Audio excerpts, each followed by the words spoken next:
Hey everyone, it's Brad and Josh here, and we welcome you to We'll Bring the Popcorn, the ultimate film and TV podcast. On today's show, we're going to be reviewing the new film Tron Ares as well as the new film Roofman.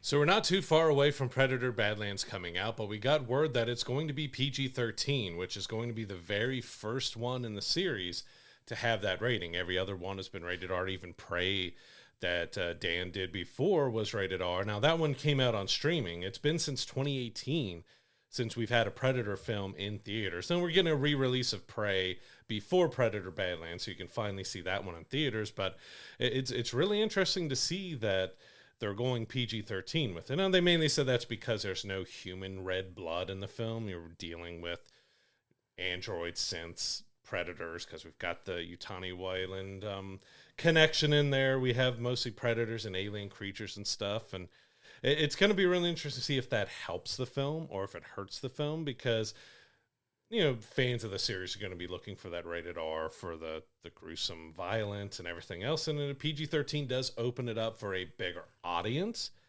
but it doesn't exactly mean that more people are going to go and see the film. Yeah, it's definitely a risk to take. Like, you're traditionally making these rated R, and it does appeal to like a more of a niche audience, I would say.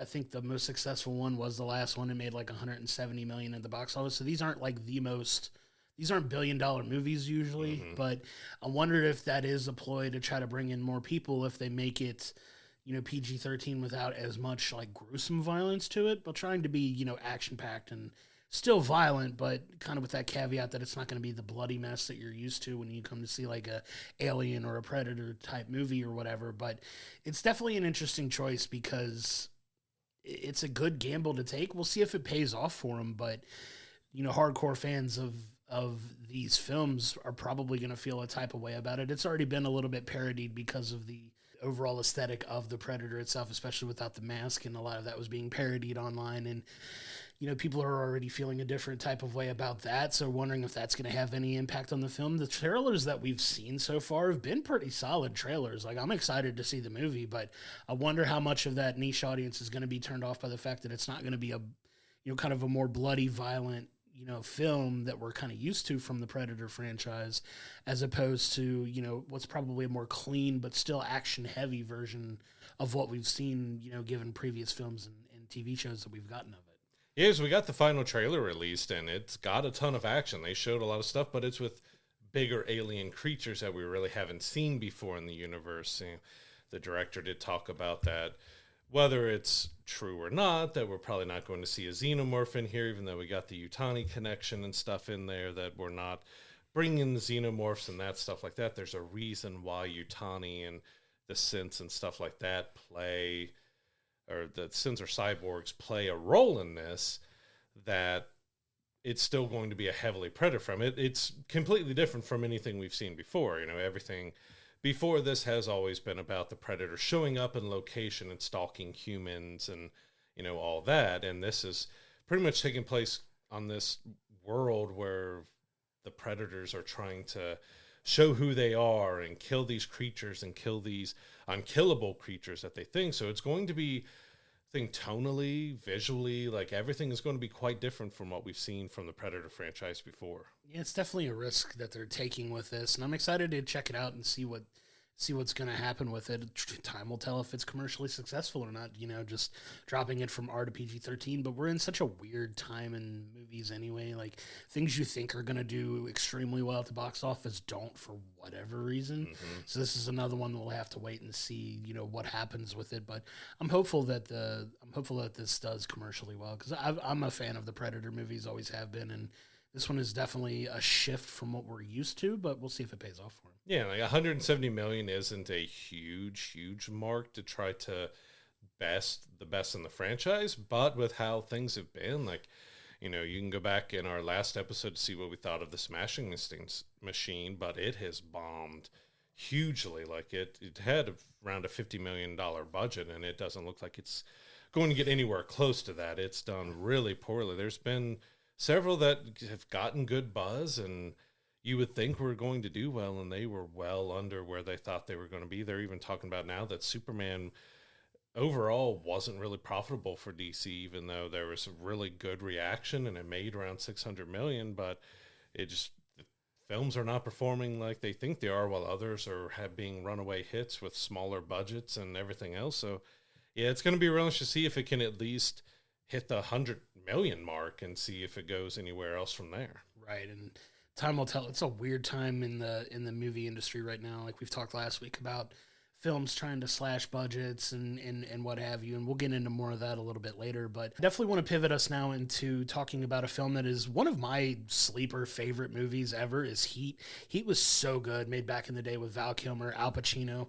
There's talks of a potential sequel coming out now. You have got Michael Mann putting out a basically follow-up sequel slash prequel. It's kind of weird how he wrote the book, but a follow-up to it just a few years ago. But it feels like we're moving forward with another Heat film. Now, they're talking about having, actors like Leonardo DiCaprio, Adam Driver, Bradley Cooper, Austin Butler, a bunch of those guys that are kind of like the forefront of these types of films, like being penned for the movie. But I'm very interested to see what they do if they do decide to go forward with the sequel, because like I said, Heat is one of my sleeper favorite movies. Like, it's so much fun. It's such a good, well-made movie. And I'm really interested to see what they do with the follow-up. Yeah, I mean, that was put out in 1995, and the book was put out in 2022, so you've got quite a gap between there. Of course, we lost Val Kilmer earlier this year, which his character was a big part of the book, so it's going to be interesting to see if they recast and continue that story, or if they leave that bit out as, honor of him or something, because it's going to be hard that you go back and revisit. Like, pretty much every role that Val Kilmer did, he owned it 100%. It's hard to really go back to any of his roles and say, well, we're just going to recast it because we want to do this movie 30 years later. That it's going to be really interesting to see what they do there. But yeah, it's a prequel and a sequel. It's set across multiple cities in the U.S. It goes to South America. It's a pretty big, vast book that he did on it. But they're saying there's a lot of trouble with the budget. So this was originally with Warner Brothers, but they backed out because they said it was too big of a financial risk for them. They allowed Michael Mann in August to look for new studios, and Amazon's picked it up now, which they have an overabundance of money to spend now. But Michael Mann is kind of known for going over budget. He asked for $230 million for it. And as you kind of alluded to last week, we talked about how they're trying to get the last Fast and Furious film under $200 million. And he's asking for $230 million, is known for going over budget. So it's kind of, well, Heat 2 is going to cost more than Fast and Furious 11. That's kind of wild to me.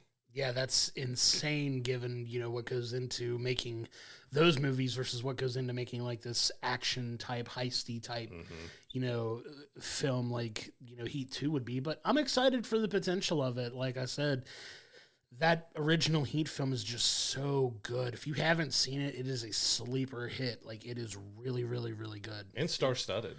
It's stacked. It's like a stacked cast. When you have the likes of Val Kilmer, Robert De Niro, Al Pacino, like all of those guys starring in this film, like big names in a movie, and there's so many more that, it's one of those films that you go back now and watch and you go, oh, I know that guy. Oh, I know that guy. Oh, I remember where I've seen it. Like, you literally spend half the movie picking out people that you're like, oh, I recognize him from this, or I recognize him from this. Like, phenomenal movie, well made, just such an epic, epic film. And the fact that it's getting a sequel, I'm excited to see what happens, because there's a lot of guys now that could play in those types of roles that I could think could really take up the mantle and make a really, really solid second film. Do we Glenn Powell taking over the Val Kilmer role? Might as well. He's taking over everything else. He's getting his hands on a little bit of everything. Put him in there. He's trying to take my boy Charlie Cox's role in the Claire Obscure movie. How dare you? Don't do it. But he's trying to be in everything else. Let's just put him in there too.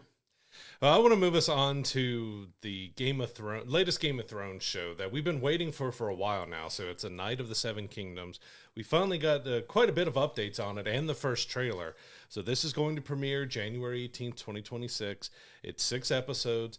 Apparently the episodes are about 30 minutes each. So when you go back that it was announced in 2021 and we're getting in 2026, it's 5 years to get 3 hours worth of content. Hopefully it's worth it, but they did give us some more details on the story. Sir Duncan the Tall, his companion Egg. It's much more grounded, medieval knight type of show. There's not going to be any dragons. It takes place 50 years after the last dragon passed, but it's also like 100 years in between stuff. So you got 100 years after House of the Dragon, 100 years before Game of Thrones. So it's right in kind of that mix as the Targaryens are kind of losing their control of the people, and they're kind of heading into the obscurity that we know all about in Game of Thrones and everything. But I'm really curious to see what they do with this. They say it's something that you should expect it to be quite a bit different from Game of Thrones and House of the Dragon, that they're not focusing on the lords and ladies, the kings and queens and stuff. It's more about the knights and the peasants and this hedge knight that we're going to follow on this journey. Yeah, it's an interesting story that they're going to go here, because there is so much more of this Westeros world that, you know, could be explored, and we're finally getting a little bit of that here. And it feels like it's been so long since we've heard about this show, and now it's finally coming out, but we're only getting 6 episodes and they're 30 minutes each. Like, Game of Thrones is notorious for taking forever in between seasons. Like, it's, by the time the new House of the Dragon season comes out, it'll have been over 3 years since we've had, you know, a season of House of the Dragon even. Like, they're notorious for taking their time, but to wait this long, and it took them roughly 3 to 4 months to film this show for basically 3 hours worth of episodes, is kind of, you better hit it out of the park if you're taking that long to do it. Like, we're all for taking our time to get the story right and, you know, take care and do what you need to do for the show. But if this show isn't good, the Game of Thrones property could be in a lot of trouble, because, you know, the trailer when it came out looks awesome, looks great. I'm excited for it. It's got a lot of people who love Game of Thrones and House of the Dragon excited for what's to come, but it better deliver on the show, because if it doesn't, that's a big problem when you're taking that long to put something out, and this is what we get. It better be worth the wait. Yes, we've got a lot of discussion lately about how long it takes in between seasons. You'd had the Duffer Brothers, who did Stranger Things, talking about how they would love to do more series and stuff where there is kind of a long break in between seasons, and I think they kind of missed the mark, and the point of that, most people talk about that it's taking too long. You wait too long in between seasons, if it takes you 15 years to do 5 seasons, which pretty much Stranger Things has done, your kids are adults now, and you have a pretty big change in everything. And you have to just wonder if the audience can stay fully enveloped into the world that you've created if you're taking 2, 3, 4, 5 years in between. Like I said, this was announced in 2021. It's not coming out till 2026. So overall 5 years to develop it. And if we follow the track of House of the Dragon, Game of Thrones, is it going to be 2 to 3 years before we get the second one? Like, if seasons are starting to get farther and farther apart, I see that as a problem, not a good thing. Like, the last season of Game of Thrones took a long time to get out in between these House of the Dragons. This one, like, it's not a good thing that it's taking longer, because you can start getting bored. You can start feeling, oh, I used to watch that show 3 years ago. What happened to it? Where'd it go? I thought it went off the air. Like, you can have a lot of bad mixed reactions. Not only just, you could lose actors. The actors may need to move on to other jobs because they can't wait 3 years in between to do this stuff. Like, it feels like something needs to happen and be done about it taking that long for these TV shows to get done. Sure, and you got to also take into account that people's tastes change. Like you said, you kind of summed it up a minute ago where you said, like, people could have that feeling of, I used to watch that show, I forgot it was on, but they may not be into those types of shows anymore. Like, there's definitely some concern with that. Like, there's definitely fads and phases where certain topics and shows are popular. The Walking Dead is a great example of that. Like, it lasted so long, it kind of outlived its own phase. Like, people were obsessed with zombies for several years, and then, you know, you could talk about what creatively swayed it, but also interest in those types of things kind of waned a little bit, and the viewership fell off a cliff for the show. Like, you got to worry about, like, you know, I'm all for the creative process doing its thing, but if it's taking that long, you do run the risk of losing your core audience, because interest in it could wane over time, and that's something you got to be concerned about. There are a few things that could potentially be bulletproof in that. Like, I imagine when you mentioned Stranger Things, it feels like it's been forever since season 4 of Stranger Things, but now when season 5 drops here in a little over a month, by the way, can't believe it's finally here, but that's going to be huge and humongous and explode for Netflix. So there's a few things that are bulletproof, but it's a very big risk. Like, is the quality of the show, like, it's something I'm concerned with. Does it take a hit because it took too long? Yep. You know what I mean? And it's a very valid concern for people to have. Yeah, while we're looking at like the Harry Potter series, other than people questioning, does it even really need to happen? You know, you're dealing with a majority cast of kids. If they decide to take too long in between seasons, you might have Harry with a full beard before he's in like his third year of Hogwarts if they take too long. Like a lot of these, and like going back to, you know, this show, Egg is a child. If you take too long in between it, he's going to be an adult before you get to the story. You know, these are based off of novella, so they're not the meatiest stories or some of the most popular ones that he's done outside of the main Game of Thrones.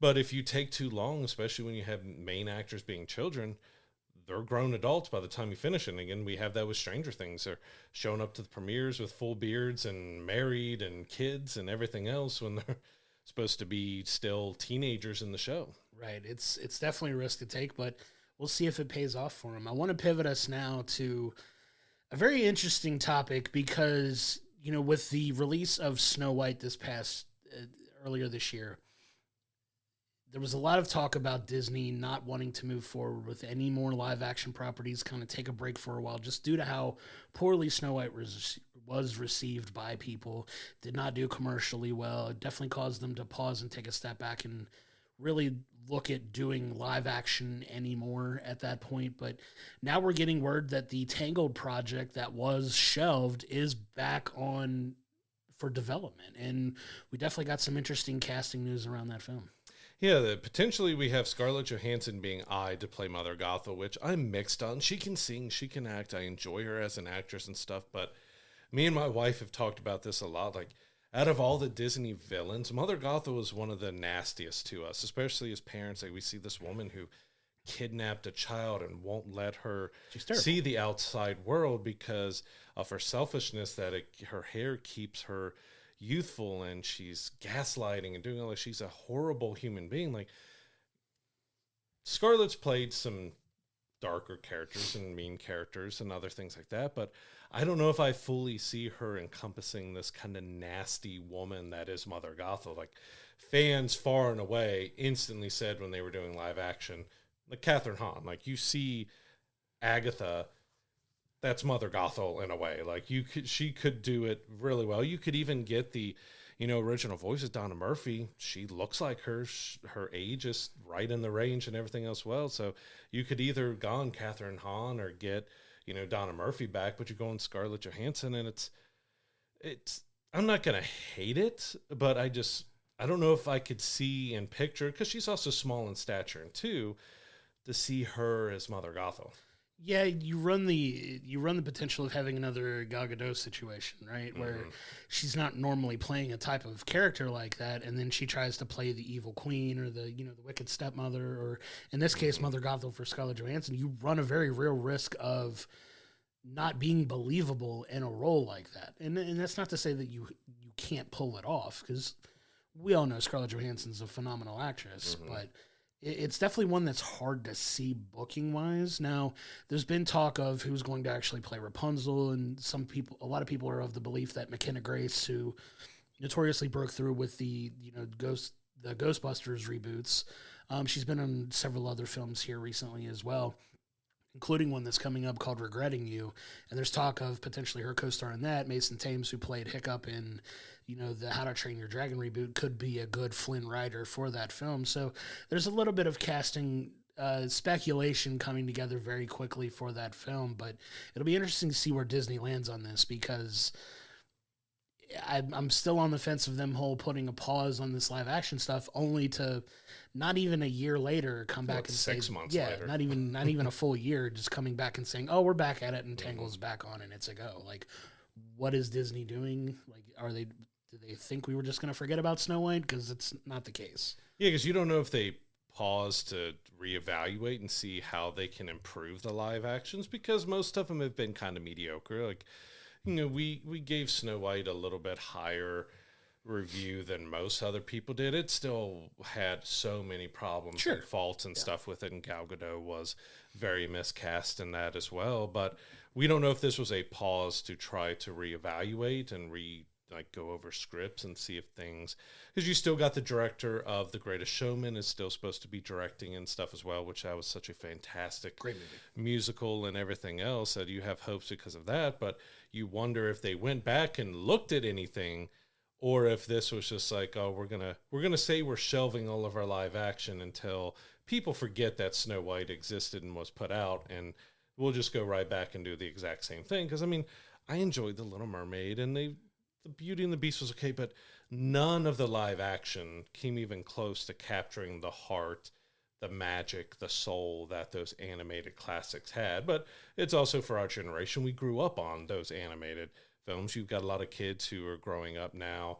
Maybe they've seen the animated films, but they may be coming into the story from the live actions, and they still love it and enjoy it, while us who grew up on the animated classics are yelling at clouds because they didn't do it right. But it does feel, and the general consensus is that they haven't been able to recapture that magic that they've had in animation. Yeah, it's hard to do. I would argue that Beauty and the Beast is one of the better examples of that. The Aladdin live action, I enjoyed that, despite the fact of how people feel of Will Smith versus Robin Williams. So it's not hard. not a fair comparison to make, because Robin Williams is so iconic in that role. You couldn't have put anyone else in that role, and anybody would have felt great about it. But I thought Will Smith did a fine job in that film as well. It was never going to be even remotely close to Robin, because you can't. Like, he was a once-in-a-lifetime type of genius with his timing and his comedy and his voice and his antics. Like, there was no way anyone was ever going to measure up to him. Yeah, and it's hard to find anything that'll duplicate the success of the live-action, quote-unquote live-action Lion King that was made, that was, that did gangbusters for them. Mm-hmm. People can argue how good the film was or wasn't, but it commercially was very, very successful. Mm-hmm. I think they're still chasing that golden carrot, perhaps, but yeah, it's interesting to see. I want to see who they get in the film. Is it Scarlett Johansson? Is it someone else? Like Pedro Pascal is Mother Gothel. Might as well just get Glenn Powell and Pedro Pascal and put them in everything. Glenn Powell is Rapunzel. Right. Yeah. Pedro is Mother Gothel. I believe it. So let's make it 100 million right there. Why not? Easy money. Easy money. That'd be a lot. I mean, you wonder if we're going to see any stars like that. I mean, we've had some pretty big stars coming into these remakes and stuff, but yeah, it hasn't had the charm, hasn't had the heart. Hopefully, my kids love Tangled, but very famously of Mandy Moore and Zachary Levi really carried that with their voices and their performances and stuff. And you got to see if someone else can come in and step in and kind of make the songs their own, when you have someone who sings as kind of beautifully as Mandy Moore did these songs, and then made it her songs, as the Tarzan soundtrack is Phil Collins' soundtrack and everything. Like, it's going to be hard to have someone step in, because that is one of the more bigger modern soundtracks with Tangled, because it's just Mandy Moore did such a fantastic job with those original songs. It's hard to recreate that magic when Disney songs are done so well. Mm-hmm. To do them any different it's a hard thing for people to digest a lot of times, and fair, because Disney animation is notorious for having phenomenal music, and the soundtracks of these movies are just so good that it's hard for anything to touch it. And when they try to do it with somebody else, a lot of people have very strong opinions on it, right, wrong, or indifferent. I want them to do a live-action Tarzan based off of the animated, and just have on the beach the guy who looks like Phil Collins with a piano on fire. It's just a tribute to him, because that's still one of the most... Doesn't mean his age just calls him to stop doing music and everything else. So if they ever do anything with that, which we've had plenty of live action Tarzans, and as we know, all of these Disney stories are based off of old tales that are much darker and much more serious than they actually went on. But yeah, I'll hold out hope that Tangled is good for my girls, because I know how much they love the animated film. But you do wonder, just, are they missing again? Like, I love Scarlett. I don't know if that's Mother Gothel to me. Time's gonna tell. So we also have New York Comic Con going on this weekend, and we've got a lot of kind of news that's come out of it, so we're going to do some quick hits on the stories there. The first one up is that they delayed Wonder Man. So this is a comic character that I really don't know that much about. We did get the first trailer, which, it revolved around them casting for Wonder Man in this remake film. So it's a film within a show, and you do have, some characters from the MCU have shown up in that trailer to kind of tie it all together. But it looks interesting, but I have to admit, I don't know anything about it. It was supposed to be out in December. It was just delayed a month, but it's going to be interesting to see how people take to this more obscure character. Yeah, and Marvel's not afraid of taking some of those risks when it comes to obscure franchises. It's easy to constantly point to Guardians of the Galaxy, who were not the most popular group of comic book characters, and it became a multi-billion-dollar franchise.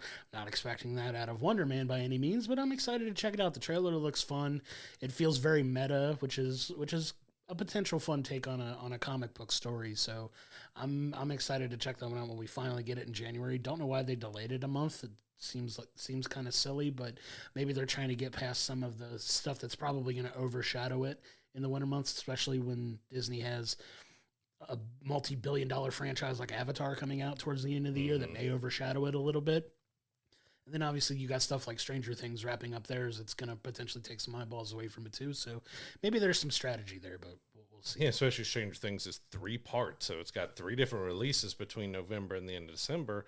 Yeah, both of those could definitely have played a part. But one that we were kind of upset about that it didn't come out, Mortal Kombat 2 was set to release this month. That it was actually this week or next week, somewhere around there. It was, but we were supposed to be watching it here soon. It get delayed till May, and we talked about it in an episode that we were hoping that's not based on quality, that they don't have any hope. But if they're moving to the summer, it seems like, well, that's a pretty big summer next year to be putting Mortal Kombat in.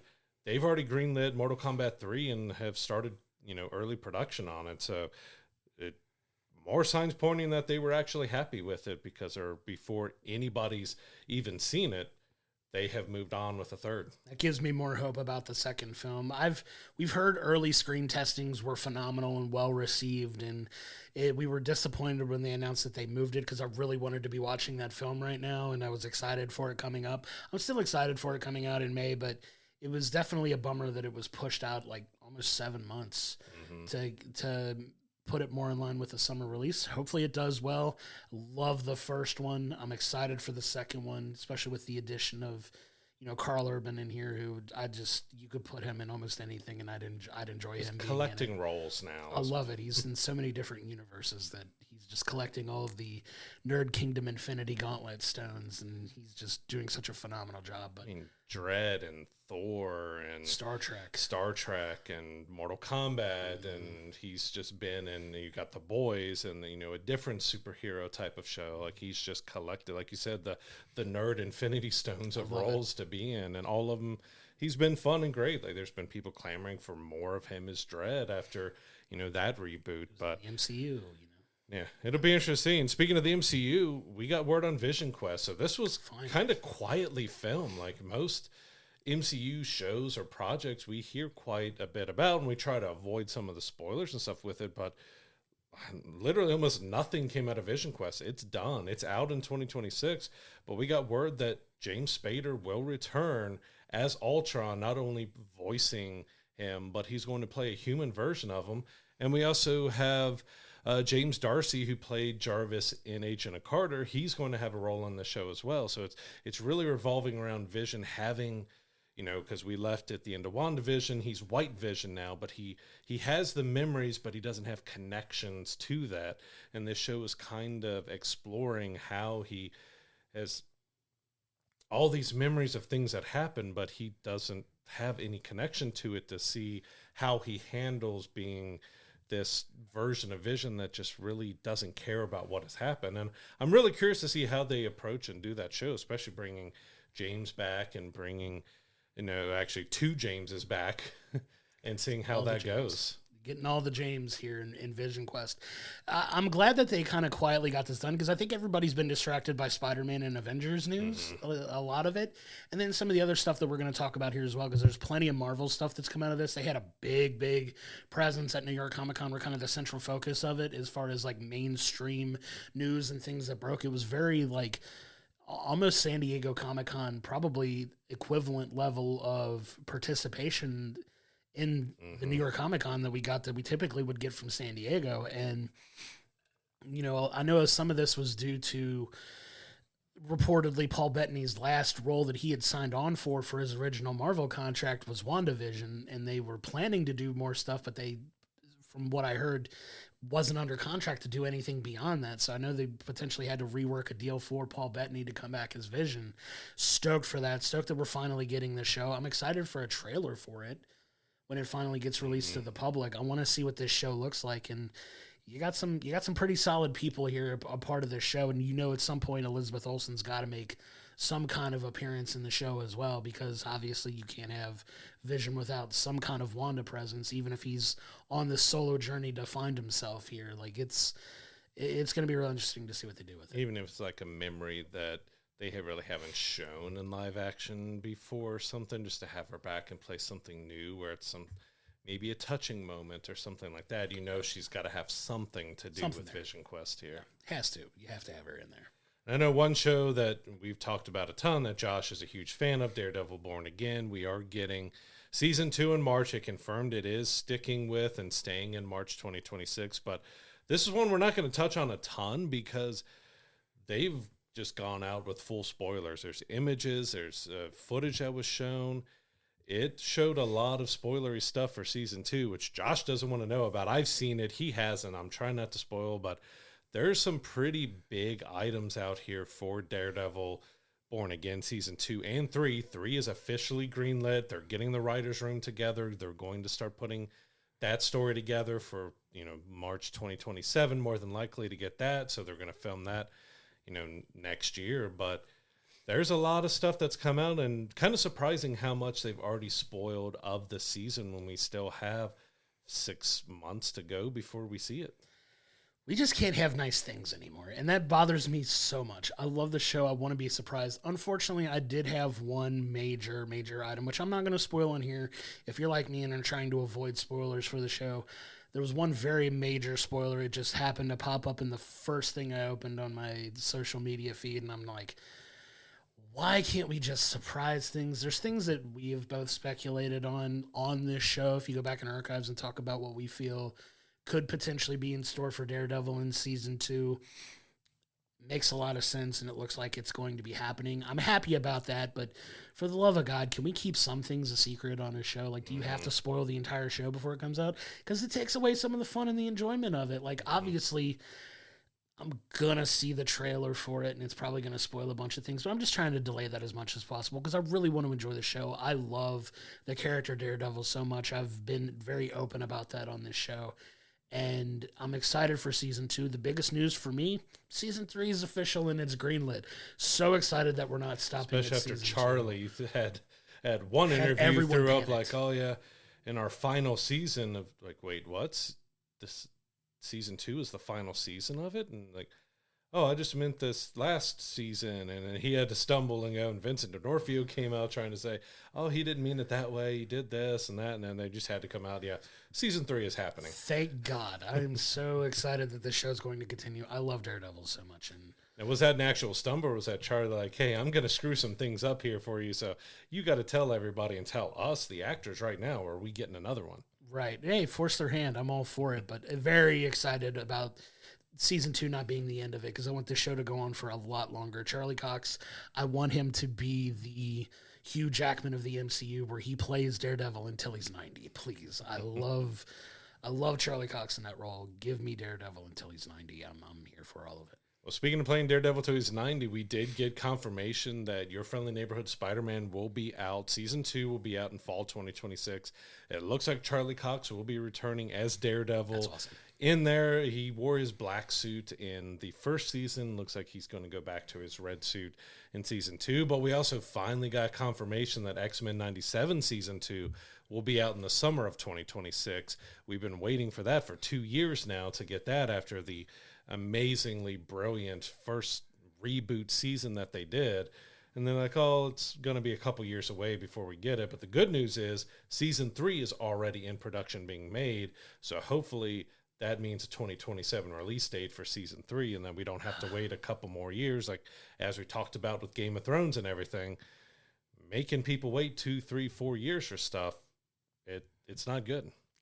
It sucks, but it's also hopefully worth the wait at that point. I'm so excited for another season of X-Men 97. I've gone back and rewatched it again, and it's still so freaking good. Like, it's still so well done.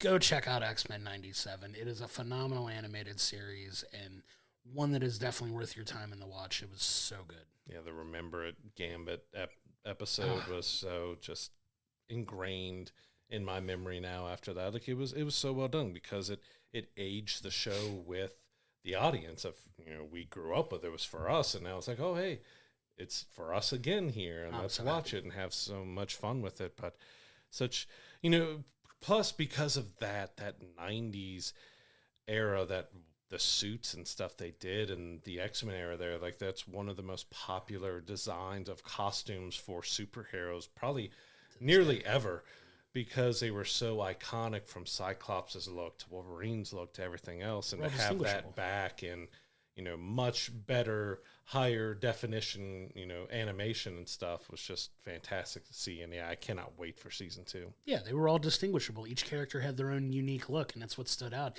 You still see those type of cosplays when you go to these conventions and these anime conventions, and you see people in these costumes still, and it's such a unique identifier for stuff that's just stood the test of time for over 30 years now. Like, it's phenomenal. I love that show so much. I'm excited for season 2 and season 3 now that they're working on it. And hopefully, like you said, it doesn't take until 2028 or 2029 to get that 3rd season, because they're already working on it. So hopefully just a small year break in between, and I couldn't be more ready for that show to come out. Yeah, we're also holding out hope that with Doomsday or Secret Wars that they show a little love to those costumes, maybe with the Fox people, to be able to put them in, the 90s classic costumes. They wore black and gold leather. Like, that wasn't and they the right choice. And they poke fun at it already. So maybe if, we've already got confirmed many of the X-Men are coming back from the Fox universe to kind of close out everything. Please let the rumors and everything else be true that they're going 90s full-on style with their costumes for it. That would be awesome. I'm looking forward to that so much. But now I want to pivot us into our first film review of the week. We have Tron Ares. So this is the follow-on to Tron Legacy that came out over a decade ago now. Like, it's been a long time since we've visited this Tron universe. And here, this takes place once again in this futuristic world. You've got the Dillinger Company, who is kind of the prime focus of this film. They have their own grid. Embedded into that grid is a character known as Ares, who's kind of like Dillinger's secret weapon kind of thing, to be this perfect soldier that could be used for futuristic battles and military, where it's very interesting how they put all this together, where you can use what's called the permanence code to help bring these characters to life in the real world with laser, like some wild laser 3D printing, making them real and making them evaluate. But it does come with a little bit of a caveat, a little light spoilers here, but these characters can only last 28, 29 minutes in the real world. So it's very, very limited time, but you can keep recreating them over and over again, and it kind of just takes off from there. But I gotta say, I was hoping going into this film that we were going to expect bare minimum out of the film: visually phenomenal, along with incredible music that's set to, Trent Reznor from Nine Inch Nails is making the music in this film. And I gotta say, on that end, bare minimum, it did not disappoint, because visually the effects in this film were incredible, and the music was phenomenal as well. Yeah, visually it was stunning. It looked incredible. They made, they actually made the light cycles. They made drivable versions of it because they wanted to attach cameras and make it feel more visceral and real, that instead of, it's heavy on CG with stuff, but compared to Tron Legacy, which notably had, younger faces put on characters and other stuff that looked kind of rough, like this visually looked stunning. The sound was great. Yeah, Nine Inch Nails did a great job. Trent Reznor and Atticus Ross did a great job doing the soundtrack to it that fit the Tron world, a little mix of what Daft Punk did with Legacy, along with their own sound and stuff with it. It does fail a little bit with the story, because it was 21 years between Tron and Tron Legacy. And Tron Legacy revolved around Flint's son, Sam, and trying to take back over Incom and getting put in the grid and finding what happened to his father. And, that ended with him and Cora getting out. And then this one revolves around them trying to bring characters out, but they can only last. So there's so much that they kind of contradict that Tron Legacy did. Plus, we also barely get, and this is a light spoiler as well, we barely get anything about Sam and Cora in this. Like, there's some breadcrumbs and some ties that I'm not going to fully spoil on that, but it just kind of, it's a third film, but it's kind of a reboot, but it's kind of not, and it pays a lot of homage to stuff that came before, but it kind of it started off decently strong because, as you said, you got Dillinger System, they have their own grid, they're wanting to bring everything from the grid in the real world for military, to sell it to countries, to sell it to companies, while Incom, who have a new CEO who's actually looking for that permanence to do right. So you have good and evil. You're pretty cut and dry, good and evil. Dillinger's evil, Incom's good. Yeah, very clear line. But it tries to involve Flynn in it quite a bit. And I think it fails a good amount of what it tries to do with still including Jeff Bridges' Flynn and bringing that world in, because most of what it doesn't really make sense to the other two Tron films. Yeah, it definitely feels like its own kind of standalone while paying a little bit of homage to what's come before it. You don't get a ton of Kevin Flynn in this film. Jeff Bridges has a very brief appearance in the movie as kind of a guide to Jared Leto's Ares character. Jared Leto is very much at the forefront of this film for a good chunk of it. He kind of, in a lot of ways, carries the film good, wrong, bad, and different, however you feel about that. Greta Lee is Eve, the CEO of Incom, who is also one of the central characters of this film. She does a good job with what she's given in this movie, and I think she's kind of a bright spot in this film, who is trying to pay homage to her sister, who was co-CEO of the company, who had unfortunately passed, and trying to honor her memory, because she plays kind of this jaded CEO while coming back into the fold a little bit more to kind of, it's kind of flimsy, right? So it's kind of like doing this to kind of honor her sister, to do some of these altruistic things that she had wanted to do, and getting her hands on the permanence code first before, the Dillinger Company can catch them. Give a little bit of love as well to Evan Peters, who plays Julian Dillinger, the main villain in this film, who's the head of the Dillinger Company, and he's a bad guy who's doesn't think he's a bad guy necessarily. Which none of them do. They never do, but he's very obvious, like, I'm fine, I'm doing this because this is what I'm supposed to do as the head of this company. And then he slowly starts making these evil decisions, and you see him kind of eventually fully leaning into it, especially by the end of the film. And there's some interesting things with that I won't spoil, that kind of sets up for a potential second another Tron film, because they definitely leave this a little bit open-ended with where they're going with the potential ones, especially with the mid-credits scene. Stick around, there is a mid-credit scene. There's not an end-credit scene in this film, but there's an early to mid-credit stinger that kind of teases what's potentially to come, which is a little intriguing. I kind of want to talk to you offline about that, because we both know what it is, but definitely some interesting things in this film. The action on it is solid. There's good fighting in it, good action sequences. I still got to say, though, visually, it's the most impressive Tron film that we've seen so far,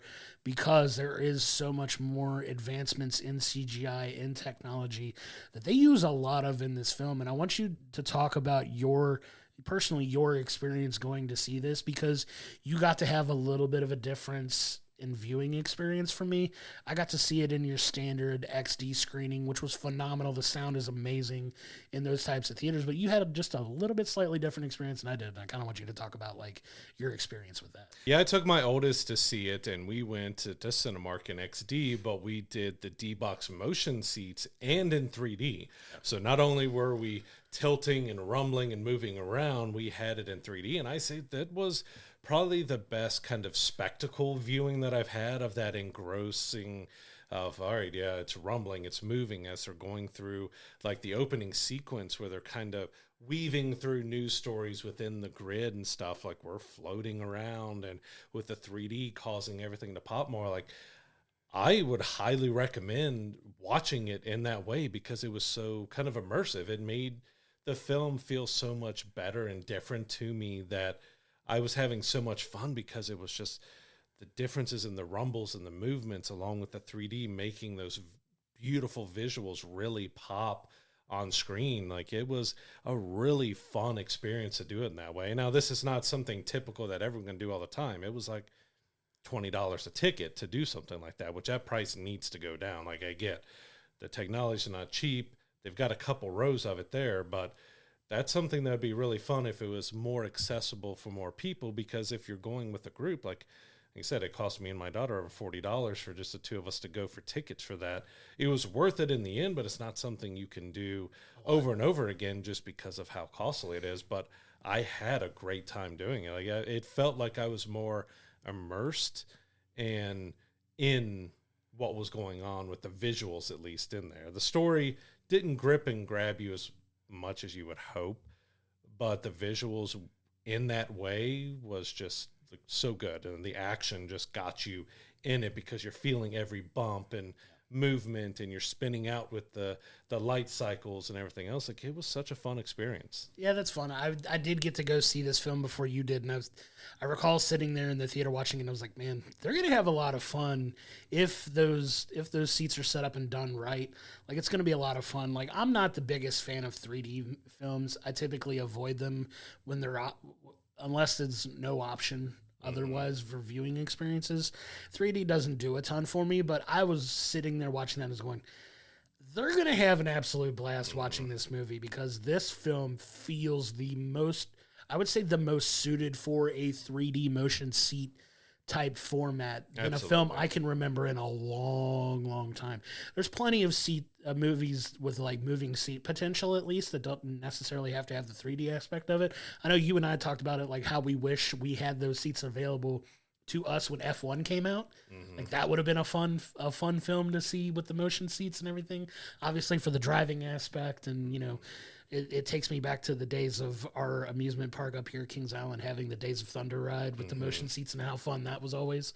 But this film felt the most suited for that I can remember in a long time, being one that would be worth that investment in that time. And I'm glad you guys had that experience, because it looked like it would have been a lot of fun. And I'm glad you guys got to do that. Yeah, it's kind of the perfect film if you need something just to highlight that type of experience. This is kind of the perfect film for that. Like, and I do want to go a little bit more into the story. We're not going to go too spoiler stuff, but I just got to talk about the inclusion of everything within. Like, I know some people are going to be disappointed because the main part of this story in movie is about bringing the grid into the real world. So most of the film takes place in the real world. You get very kind of little of the grid. And you do get some throwbacks to other grids and stuff, but the changes they made, even though they were kind of fun to see the original grid and other stuff, it made no sense to the overall story that they were trying to tell. Because, like I said, this has been 15 years between Tron Legacy and Tron Ares.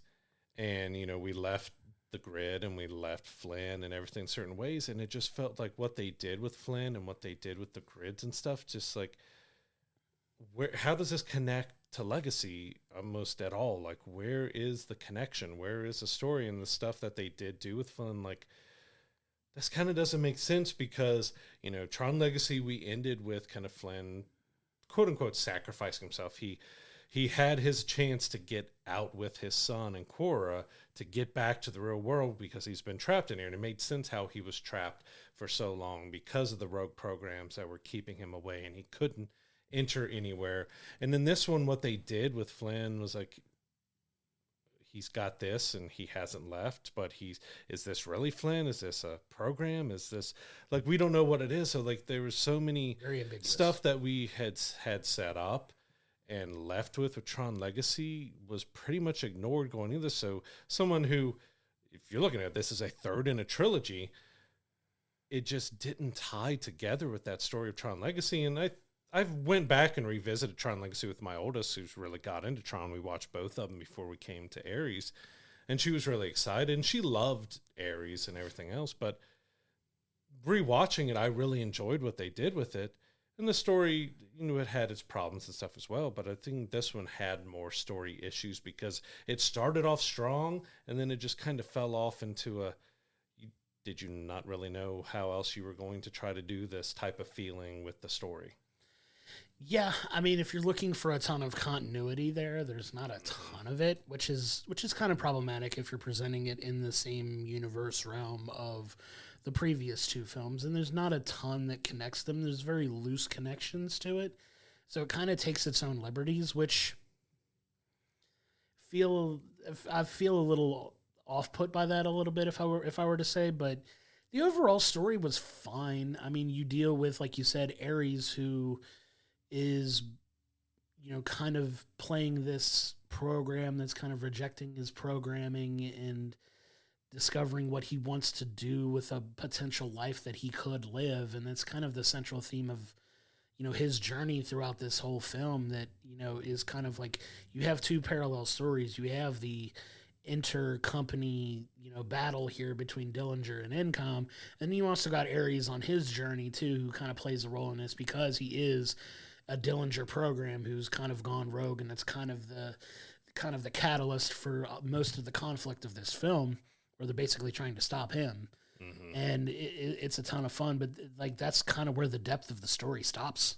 So there's not a ton of it. Like you said, visual spectacle, check. Amazing soundtrack, check. Meaty story, not a check mark in my opinion. It's kind of an incomplete there because it's very loose, but I think they tried to focus so much more on the visual spectacle and the wow factor of the film that you're not diving as much into the meaty story development that you were kind of hoping for. Mm-hmm. And everything just kind of felt loosely connected to what had come before it, which is problematic if you're presenting it, like you said, as a third story to this overall story that you're trying to tell by calling it Tron. So you definitely missed on the connection part, which is a little disappointing, but like it's still overall a solid movie. It's just, if you're going at it, thinking about it like this, you're not getting this. You can't go in expecting a deep, fulfilling story that takes everything from Tron and Tron Legacy and really runs with it. It lightly grazes it, but then kind of, so it almost feels like a reboot, but not a reboot because it does show so much stuff from the original Tron, but Tron Legacy is the one that they kind of like, well, we're going to kind of forget about that it exists a little bit. And that's what kind of just made it just feel so weird. And then, as you mentioned, they set up clearly for a fourth Tron film, but that's also problematic if you know the history of it because Tron 1, 1989, 21 years to get Tron Legacy. It's 15 years after Tron Legacy to get this. Is it going to be another 10, 15 years before we get a fourth Tron? Potentially we don't have Jeff Bridges anymore. So you had an opportunity in this one to finalize something with Flynn's story if you wanted to move on to something else outside of Flynn, and you just kind of dropped the ball on that. That's kind of what annoyed me most because it's been so long since Tron Legacy, and like, all right, at least give us some final closure on Flynn and move on from it and go do your own thing. Have AI, new program, something like that, but they just kind of dropped the ball of being able to give a conclusion to Flynn's story. Yeah, and that's probably the most disappointing thing about it, I would say. He doesn't feel like he's very important overall to the story at all. Mm. Like, this is a very heavy Ares and Eve Kim's story. Mm-hmm. Very heavily that, like 98% that film, and you get just a little touch of Jeff Bridges in this, which is a little disappointing. I don't know what his availability was for the film, but the fact that he's barely in it at all and is kind of treated like a side character, like just kind of a throwaway character. Like, it felt like you could have replaced his character with literally anything else, and it would have had the same impact on the story, which is a little disappointing because, like you said, we're presenting this as a third Tron film that's connected to the other two, but it is so loosely connected to that it almost feels like it's its own entity, which is okay if that's what you want going forward, but for those of us that like continuity in our storytelling, you got to close that loophole at some point. You gotta give some finality to that. And I really feel like they dropped the ball in getting us that. If you're kind of really going full bore away from it and kind of doing your own thing, it's fine to do, but tie up that loose end and give us that proper send off for that character to kind of like do your own thing. And I think if they were trying to do it, they failed miserably. Mm-hmm. And like I said, Korra in Tron Legacy is this ISO. It's a being that's different than anything that had been created before. She ends up becoming the last one, but she's able to escape with Sam at the end of the movie, and you're kind of left with, all right, she's a human now. She's out in the real world. That's interesting. That's neat. But then you come into here where they're bringing characters out and they have the time limit and they have everything else. Like, there's nothing mentioned of the ISOs. There's nothing connected to that part of it.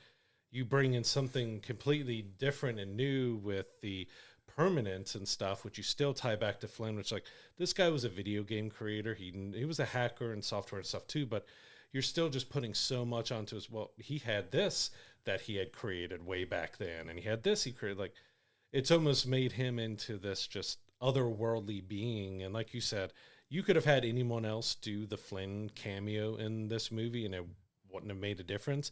Other than having it be Flynn ruins so much of that continuity that you had tried to establish between Tron and Tron Legacy. And that's my biggest problem with it. Like, I think the story of Ares, of this AI who is following commands as he's told, but as we know with most AI, it's learning and it's thinking and it's doing stuff. So it goes through Eve's files and it's kind of learning about human nature and it's seeing the good and the bad side of stuff. So he's kind of changing his thinking and his ideology of stuff, which happens kind of quickly as well in there, but you get that he's trying to evolve and change, and it's always changing. It's also the danger of AI, of just how you think you have control, of how you think you have this, but it can do whatever it wants in a completely different way, in multiple different ways.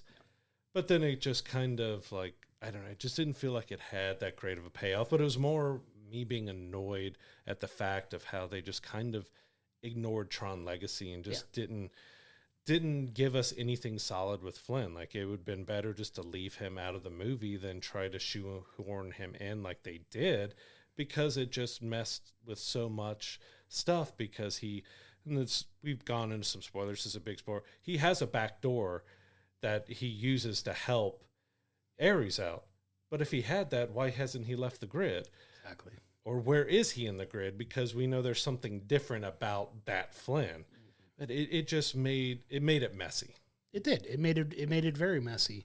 And I'm holding out a sliver of hope that if they do this fourth film, you get that payoff. Mm-hmm. Because if you're just giving a little morsel of it here, you need to pay it off. Like, if you're doing it for the fourth film, like, this is how it's kind of, and we're going to dive more into it when we get to the fourth. Like, there's something happening in the grid now that could potentially make its way out into the real world as well. And there's going to be some type of major conflict. You got to have, Sam and Korra involved in this. And you got to have, like, there's got to be more of that involvement in the real world if that's where you're going with it, right? So we'll see what they do with the fourth film. I would be remiss if we didn't leave the review without me talking about one of my personal favorite just highlight moments of the film. I was listening to Jared Leto talk about his love for certain bands and certain types of music.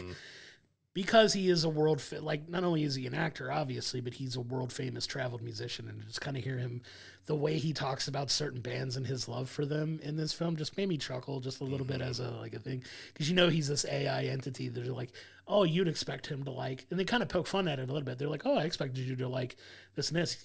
He's like, well, you would think, but I love these guys because of X, Y, and Z. Yeah, he's an AI that's obsessed with the 80s. I love it. It's so funny. Like, just that little bit of personality that he really gets to show in this was written pretty well, and I enjoyed that little bit of it. It's not a ton in the film, but it's just a little nuances and stuff like that I appreciate. But it was fun listening to talk about why he loved Duran Duran, or you know what I mean? And Depeche Mode. And Depeche Mode especially was really solved really a Rubik's fun. Cube and other stuff like that. It's kind of there's some just throwbacks to the 80s, but also, as him, a musician, as an actor.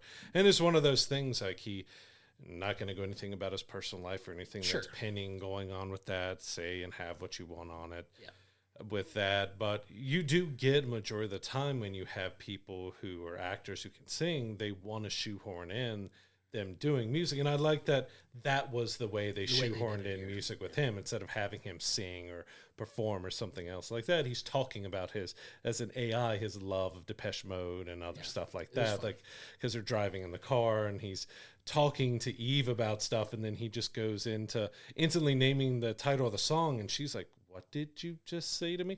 Oh no, Depeche Mode, like 1989 or whatever it was, and just go start talking about the song as they're zigzagging through traffic at breakneck speeds and stuff. He's just talking about his love for this song, and that was a fun moment. It was fun. I got a lot of enjoyment out of that for sure.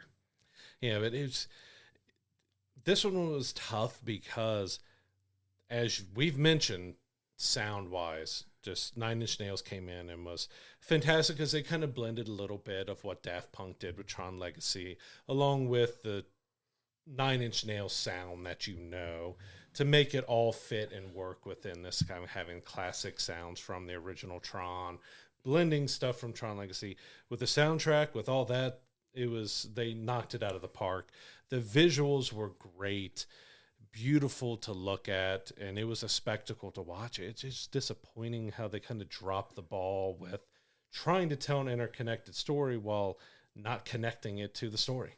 Yeah, I would agree with that wholeheartedly. There was so many more opportunities to kind of tie up some loose ends here, and maybe they do that with the fourth film. I don't know, but will it take 20 years to get the fourth film? I hope not. I mean, if they're already kind of teasing it, we don't really have that from any of the other two Tron films as kind of a teaser for what's to come. So you got to wonder if they're already working on the fourth one. Hopefully, if they're teasing something coming, like they're still yet to be determined whether they're going forward with the fourth film.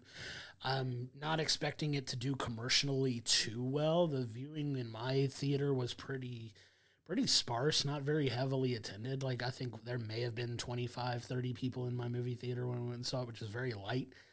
I'm hearing some mixed reviews on the actual film now that I've seen it. Kind of start looking. I don't look at reviews before I go see a movie. I'll kind of look at what the consensus is after it, and it still doesn't really affect my score when we do our grading, but it's definitely been a bit of a mixed bag as far as reviews go. I know some people who absolutely loved it, and some people were just like, kind of feeling about it the way we feel about it. So I'm interested to see how you grade it here. Yeah, so Tron Ares was a visual spectacle. It looked gorgeous. The special effects were really well done. Just the style they shot it and the integrations of kind of that style that they started with Tron Legacy did carry over here, and they did, add on to that. Visually stunning, audio, soundtrack-wise, Nine Inch Nails was fantastic. It was a lot of fun, but they did drop the ball with the story. There's so much that after 15 years, we were hoping to get some continuation on from Tron Legacy, but it almost ignores Tron Legacy, and what it does do with the story from the original Tron and Tron Legacy just felt like it just threw anything that they were trying to have connected out the window, because it just kind of ruined that integration, that connection between all of them. But it was a lot of fun to watch. If you turn your brain off to the story, you could have quite a lot of fun with it. I mean, it starts off pretty strong. It's that kind of second half where it falters a bit. I'm going to give this a 7.5 because visually and audio, it was stunning and spectacular.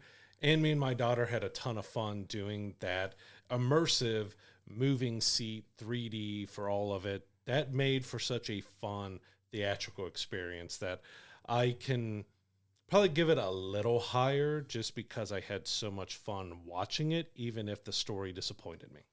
Yeah, it's very interesting you landed on a 7.5. I'm giving it a 6.5 myself, and that's purely due to the visual spectacle and everything. I feel like the story was such a miss for me, as far as like expecting it to be a continuation of Tron Legacy and Tron before it. Like, it feels like it's kind of doing its own thing while kind of very loosely connecting it to what's come before it. I don't feel like that's necessarily the best choice to make when it comes to making a Tron film, to just kind of throw away, pun intended, the legacy that the previous two films have created in this world. But you said no issues with the sound or visuals. Those are phenomenal. Those make it kind of this spectacle experience that you really want out of a film. But due to kind of the lackluster story that came out of it, I have to knock it down significantly more. You could probably talk me to bumping it up to a 7. Basically, I think I'm being a little extra harsh on it, but I really, really was hoping for more of that connection to Tron Legacy at minimum, and it feels like it just took what Tron Legacy did and just forgot it existed in a lot of cases. And it feels like they got to the end of the movie before they finally realized, like, hey, we got to do something to talk about to deal with what happened here, because it's so very loosely connected to it up until like the last third of the film, where anything even remotely close to talking about Legacy gets involved in it, and that's a bit of a disappointment here for me. If you took out the fact that it was supposed to be connected, I'd probably score it a little bit higher. Like, it's fine as a standalone movie, but if you're presenting it as a continuation of something, they definitely missed the mark on that, and I have to be a little more critical of it. Yeah, and I wholeheartedly agree with what you had. Like, I was probably around a 7, but as I do, if I take my kids to it, sure, that's and fair. They get a lot of enjoyment out of it, I give like an extra half point for the kids, but it was also the experience that me and my daughter had together doing the motion and rumble seats that synced up to the movie with the 3D. That's like, awesome. It was a fun theatrical experience in that way that I would highly recommend doing, even if the story was lackluster. That made it such just kind of an experience to watch the film, and that gave the extra points for me to take it up from like around a 7 to 7.5, just because it was a fun experience to watch with my daughter, and she absolutely loved it. Because she's not, she's around teenage age, so she's not fully as in depth and worrying about the story aspects as we, who grew up on the original and have been following this for 30 years to almost 40 years to, really care about where that story is. She's not as caring as much of that the second half fell off. So it got that extra points because of that for my daughter and our experience that we had watching it. Totally fair, totally valid, right? Like, I would probably have given it a 7 had I gone and done the moving seat experience too. Like, it looked like that could have been a lot of fun. Like, I would have enjoyed the film more had I been moving around the entire time, with the cutscenes and the action and stuff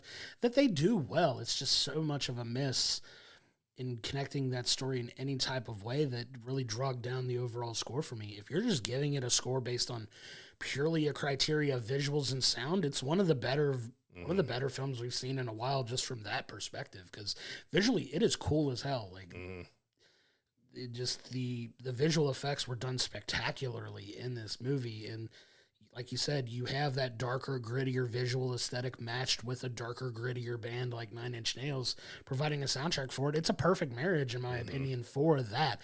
It definitely elevates the movie experience, having that connection to it. And if that weren't involved, I probably would have tanked the film even further. Like, it raises the level of the film that much for me, personally, because it does the visuals so well. The music's phenomenal in it to match the tone of the movie, which is so important, because you can throw great music into any film, and it may not always make sense. Like, this is a perfect marriage of that darker, grittier tone with a band like Nine Inch Nails, who are known for more of that darker, grittier sound, and you get that marriage so well done in this that really helps the film, in my opinion. And if you're a fan of Nine Inch Nails like we are before, this Absolutely. film, we've been fans for a long time, look in the film. There might be a special cameo waiting for you in there if you're a fan of the band, which was kind of a nice touch and stuff awesome.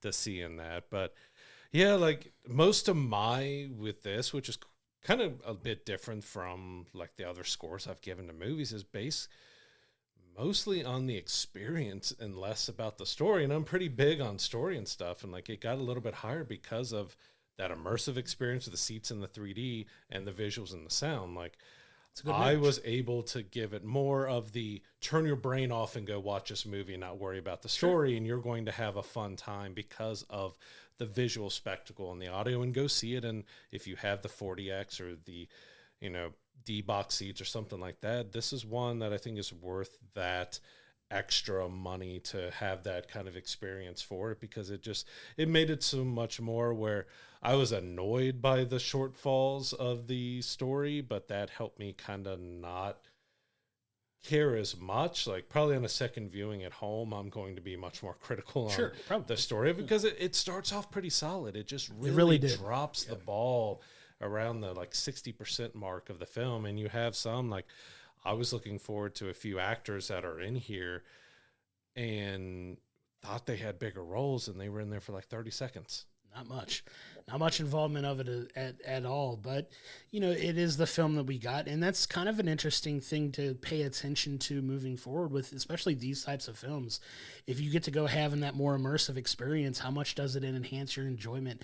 And are you willing to be more forgiving of a little bit of a lackluster story if the experience is heightened because you get to have that immersive experience?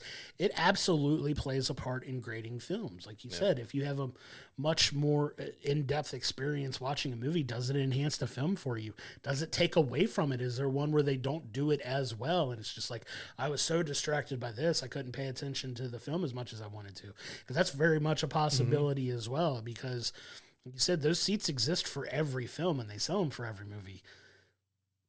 Are you trying to sit in that for like a romantic comedy? Does that really help you like with the film, or is it so distracting you're like, I could only focus on what the heck was happening because my seats were moving? Like they had it for one battle after another, which we really enjoyed the film. Go back and see what we thought of it, but I couldn't imagine. Think of anything in that film that other than 30 seconds here, 30 seconds there, 30 seconds there would make it worth, that type of seats. Stuff like Avatar with Tron, with superhero movies, those are the ones that really make that type of immersive experience more, because I had never done it before. We took the kids for the first time and did it with Bad Guys 2, which was okay. It was kind of mediocre because, it had some action stuff in it, but it didn't really, that was fun, but I want to see something that actually makes it worth the cost, and Tron Ares was one that made it worth the cost to me. That's awesome. But Tron Ares is in theaters now. Go check it out. Go see it in the enhanced experience if you can, if you have that option available to you. Really think it would help your enjoyment of this film. But yeah, if you've seen it, come to our social media pages, come to our YouTube comments, come to our Discord, talk to us about the film in there. We'd love to talk about it with you. And if we're missing the mark, if we're overlooking something, let us know. But I think we're pretty spot on in our evaluation of this one for sure, because it's definitely one that I really wish could have been done a little bit better story-wise. But yeah, it was still a fun experience. Like you said, the visuals and music in this were top-notch. Yeah, we can definitely see why it can be polarizing between the reviewers and the critics and stuff, because of just kind of how messy the story ended up being, because it starts off so promising. For sure. It's definitely one that I'm interested to see how I feel about it if I watch it again. We are now partnered with Dubby Energy. Dubby is a clean energy drink to give you focus with no crash or jitters like other energy drinks. Dubby contains vitamins, amino acids, and 150 milligrams of caffeine. It also features 0 calories, no sugar, no fillers, and no artificial dyes. From Dragonade and S'mores to Push and Punch and Galaxy Grenade, Dubby has a wide range of flavors for you to choose from. Use code WBTP to save 10% off your Dubby Energy orders, and look for a direct link in the audio and video descriptions. So moving on to our second film review of the week, we have Roofman, which is based on a true story. Now, this movie actually made me want to look up because it was so absurd and crazy about what happened, of exactly kind of what they've changed. They've romanticized some more stuff, sure, and they changed a lot of it, but it's a pretty wild true story, and it's based around Jeffrey Manchester. He, around North Carolina, 1998 to 2004 is kind of the time period for this. He was robbing McDonald's by breaking into their roofs. He robbed 40 to 60 of them. He would climb up on the roof late at night, bust a hole in the roof, and jump down in and wait for the morning crew to come up, and he'd have them, empty safes and cash registers and steal all the money for that.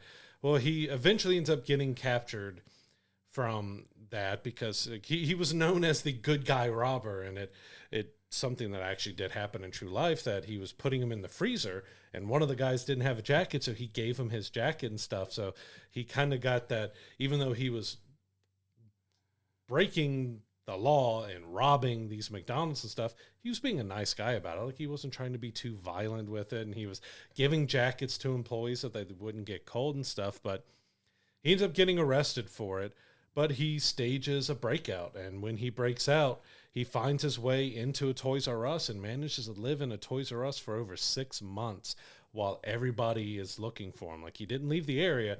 He was just hiding out in a Toys R Us, and it was just so wild that actually happened in real life, that he hid out in a Toys R Us for so long. It's definitely it's a wild story, right? So obviously with this, they have to romanticize it up a little bit. But yeah, Channing Tatum here plays Jeffrey Manchester. He's, the guy doing these robberies, and it's an absurd premise, but you you talk about like his background as, you know, a soldier who, you know, only knows how to be a soldier. And it talks a little bit about like these guys struggling to kind of fit back into quote unquote normal society when they're done being in the military. And he's this guy who, you know, has a young daughter and 2 young twin boys. I believe they were boys. I can't remember, but 2 young twin children and babies, literally. And he's trying to give them this good life, especially his daughter. So you have, you know, him not really giving his daughter the best birthday gift. Like he's not really a great gift giver, and you can kind of see the disappointment there, and it leads him to kind of making this decision, like, what can I do with my life to kind of give them a better life? And, you know, talking with, you know, his friend Steve, who is, you know, also former military friend of his who does some shady dealings on the sides, making like new identities for people. Played wonderfully by Lakeith Stanfield, who's a phenomenal actor. I'm liking seeing him in more and more things now, and seeing his career kind of really take off and getting more opportunities here. Kind of points him in a direction of like, just focus on what you're good at. And one of the things he was notoriously good for was being very observant of his surroundings, like knowing and assessing situations and circumstances and understanding systems and how things operate, and being able to really identify those types of things, really lean to it. And obviously he lands on, well, what's a quick way I can make money? And his mind automatically goes into a criminal element of robbing these McDonald's. And he's like, well, this is easy. I know every McDonald's probably follows the same procedure, right? If they all operate as a corporate entity, like these are the things they do. And he goes and starts robbing these McDonald's until he, in a very funny moment, gets to the point where he's leaving the dude the jacket, and eventually gets caught. Like he has the cops show up to his house. Like he eventually gets caught, and in the middle of his daughter's birthday party, where he finally gets her the bike that she's always wanted. That she wanted, because he had enough money to do so, and he's got this really nice house, and his buddy's kind of giving him the side eye, like, you're not doing this on the up and up, are you? Because, you know, game recognized game. I do some nefarious stuff too. There's no way you could have afforded this nice of a house this quickly, right? Mm-hmm. And, you know, it leads to him going to jail and breaking out and getting to that Toys R Us and finding the Toys R Us, which is a fun way of him getting in and setting up his shop in Toys R Us. And then eventually he meets, you know, one of the workers there. Well, observes one of the workers there. Her name is Lee, played by Kirsten Dunst, who, you know, is also the central figure, the love interest for Channing Tatum in this story, where the guy just can't help himself, man. He's just, he's a guy who just has to interfere, and he's getting distracted while also trying to hide. And it's a weird, really interesting dynamic of how they play that story of him, like, not being so far. And I'll get into it because I want to let you talk a little bit more about it, but there's some issues I have with some of just the believability of some things in this story that I'll touch on later, but it's kind of the kickoff for the rest of the story, is him observing Lee and trying to get to know her a little bit better. Yeah, there's a running joke that he is the smartest dumb guy that you could ever meet. And as the film goes on, as you see these different situations and stuff, you realize that's not just an attack on him or something. It's the truth. Like he's a smart, very observing guy, but he makes a lot of dumb decisions and stuff. And yeah, there's a lot of stuff that's wild. Like a lot of it I looked up, like he really did set up the baby monitors to monitor stuff around the Toys R Us, and that he hid out in different parts. And there's some things like there's actually a Circuit City that was involved in real life, which I didn't go into that one, but they did keep the aesthetic because it is, you know, mostly set around 2004 after he escaped, that he's kind of waiting around, that his buddy took a 6-month job or something. He was supposed to be available for him to get him the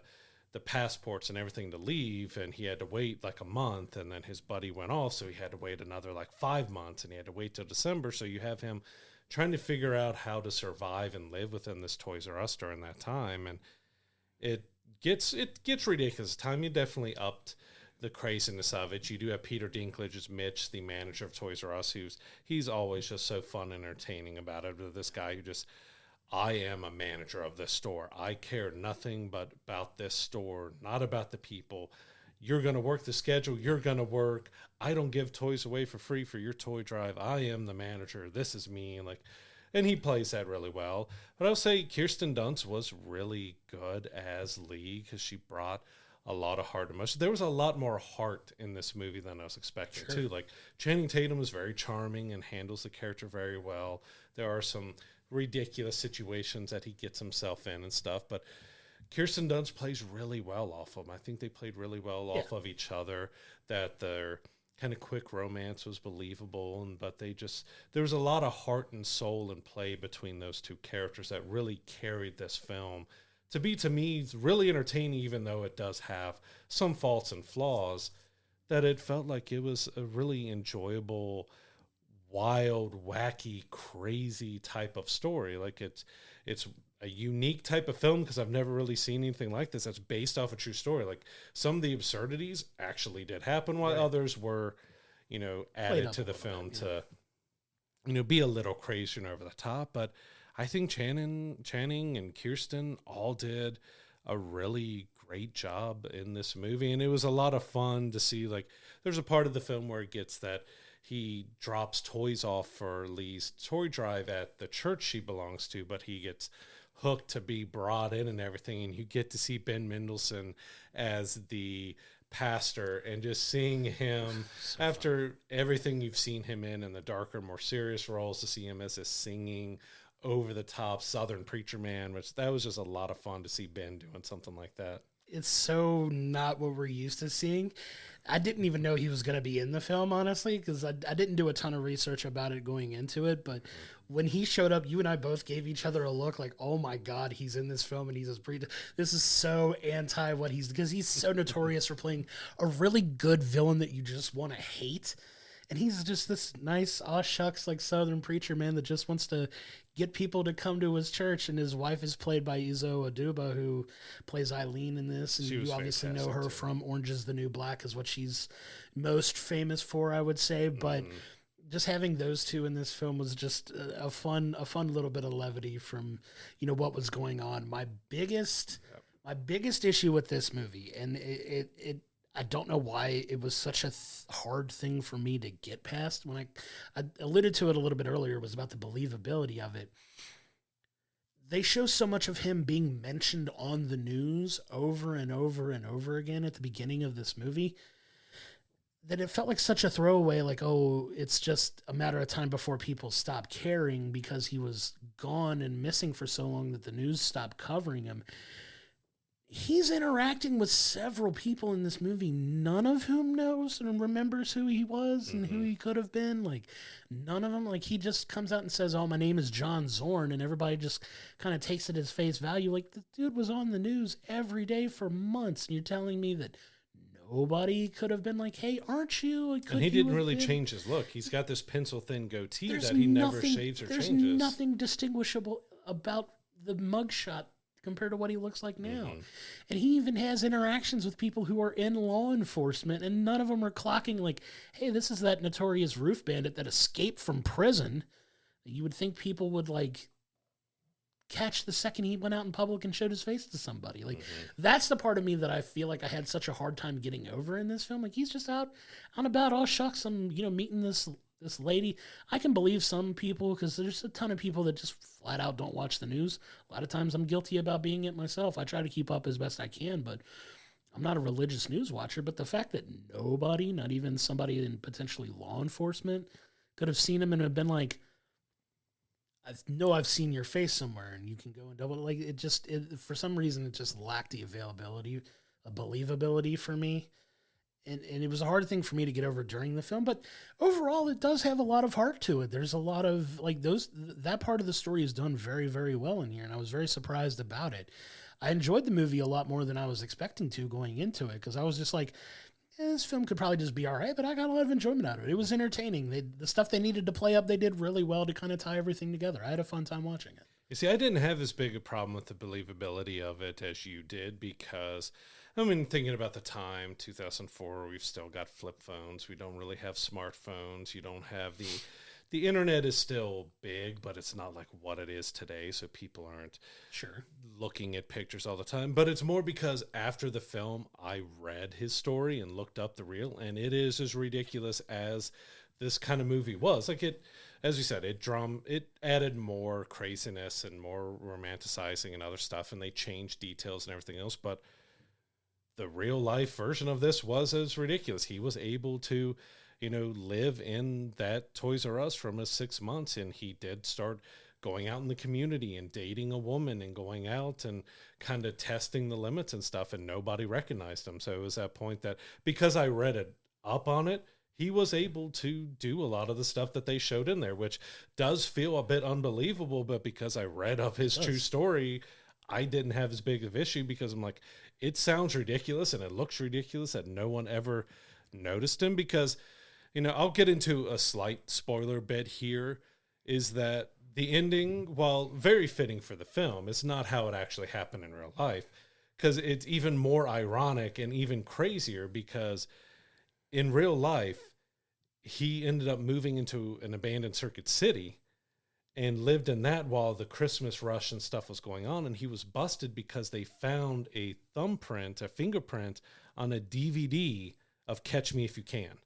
That's how he was arrested in real life. So funny. You would, if they put that in the movie, you thought that would have been absolutely absurd, ridiculous way to try to end. That's how it actually happened in real life.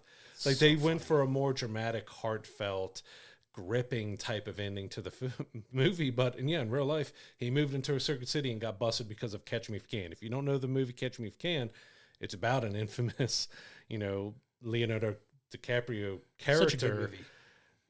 That gets busted and arrested for all the crimes and stuff he's committed, and he gets arrested and found out because his fingerprint was found on the DVD.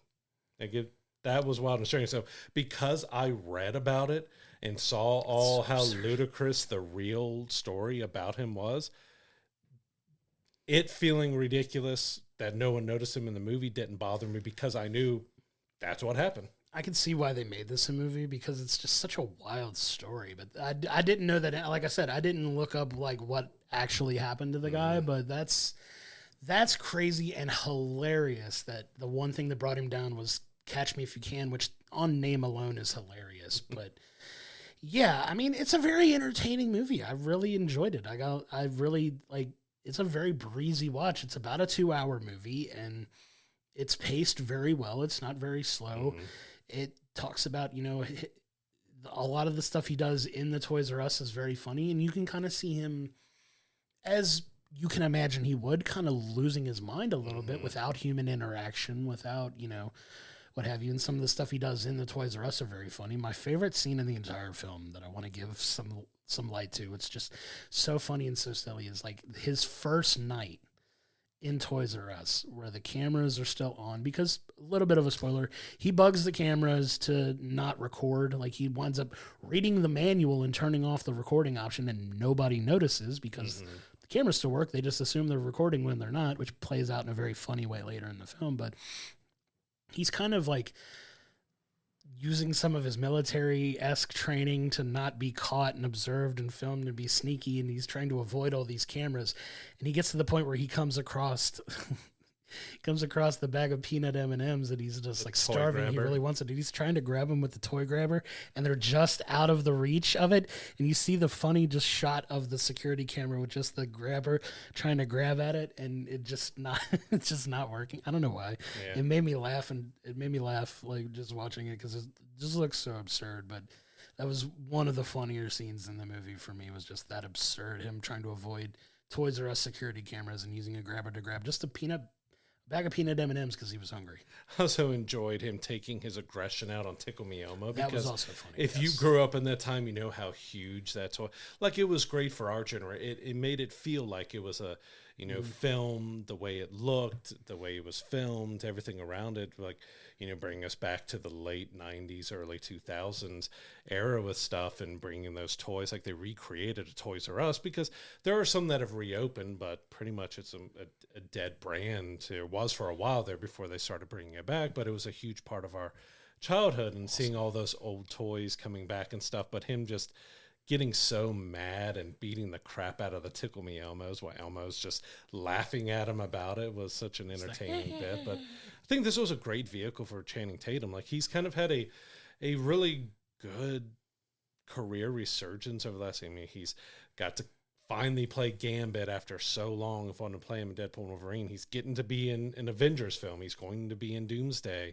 And you've got all these other little films that he's been coming out and doing that's really showing that he's a much better actor than a lot of people were giving him credit for. I think he's really charming. He handles the humor really well. He handles the emotion and the heartache. We both busted out laughing. We saw him in his Halloween costume when he shows up to Lee and So funny. all that. But he brings a lot of heart and emotion to this guy because you feel, he's a guy who's done a lot of crime, but you feel sympathetic to him because you know that he's struggling. There's a lot of people out there like that in the world who, especially like military people, who don't know where they belong, don't know how to do civilian life. And he's one that just, I'm smart in some ways and dumb in a lot of others. Like, I don't know how to apply myself to the real world and do this. And you feel sorry for him because he's trying to do the right things at times, but he keeps making a lot of wrong decisions, which he realizes is wrong afterwards, but he keeps doing them. And there's so many people that we know and can see in real life who continue to do that. Like, the right thing to do. You're a good person outside of this, but you keep making all those wrong decisions. And you feel really sympathetic towards him. And Channing Tatum plays that really well to where you do get that sympathy for him because you feel bad for him, even though he's a criminal on the run. You're feeling bad for him because of the situation that we know he put himself in, but you feel bad that he had to go to this sort of life to live a life. Yeah, it's always one of those things. It's a fascinating human element, right? So you have so many people who struggle that how many people who struggle think about, well, the easy thing to do would be, what if I robbed a bank? That would solve all my money problems. Or what if I, you know what I mean? Like, and and very, very, very, very, very few people act on that impulse. And that's what's so fascinating about him as a character is there's no filter there. Like, he just went and did it. And then he was just like,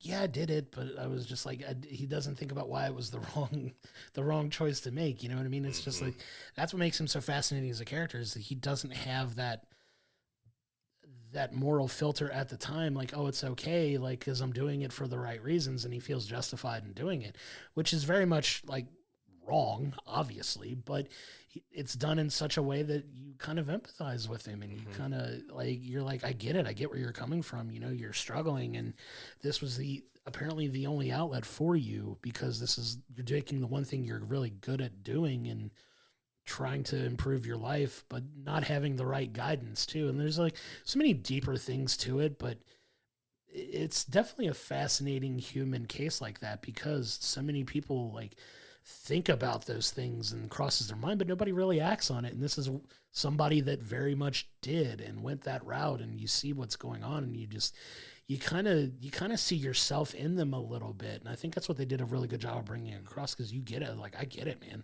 I get the struggle. I get the financial struggles, and you feel like you've got no other place to turn, no hope for your future. What are you going to do about it? And that's the route he went. And I love what Steve, Lakeith Stanfield says to Channing Tatum later in the movie. He's like, you were the smartest dumb guy I know. And I said that ran all the way throughout the movie. The central theme of the movie. He's just like, it's true. Like, you were the smartest dumb guy I know because the things that he was doing are very ingenious and very smart, like smart criminal, dumb human being. You know what I mean? It's just like he gets it, and it was tragic that he couldn't take those skills and apply them for all good things, but that's what makes it such an interesting character and what it made for a great story. Like, I really enjoyed the story they told in this. This is a really, really well done movie. It's kind of a sleeper. I don't know how well it's going to do commercially at the box office, but I got a lot of enjoyment about this. I want to watch it again. Like, this was a good movie. I got a lot of enjoyment out of it. Yeah, I would implore you to do what I did, like go read up on his story and what happened in real life and then rewatch a movie,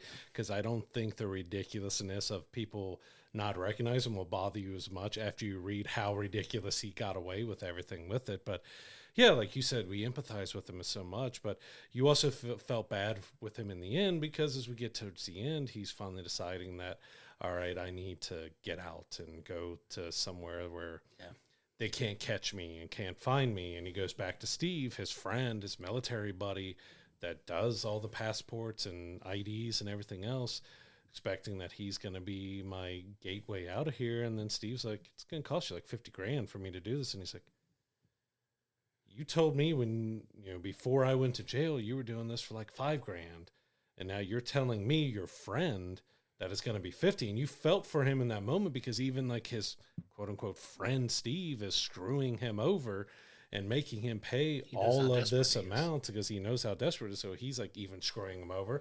So he has to go back and do more dumb things to make things right. And it just like a guy that you sympathize, like, even though he's a criminal, you sympathize that he tried, but he just kept getting screwed over in every different way. And it's a really interesting study on human nature and just how some people are and how they think. And like, so yeah, that running joke throughout the entire movie that he's the smartest dumb guy you ever meet is absolutely true. As you see everything he gets himself in, when you read up on the true nature of everything he did, like, he is a smart, dumb guy because he just kept doing the wrong thing. And we didn't even touch it. Like, Lee has 2 kids and he has, a daughter and 2 boys. But, when he went to jail, she cut off because his first jail sentence was like 45 years in that. So, I mean, I think he was like 27-ish when he got in there. So you're talking that he's going to be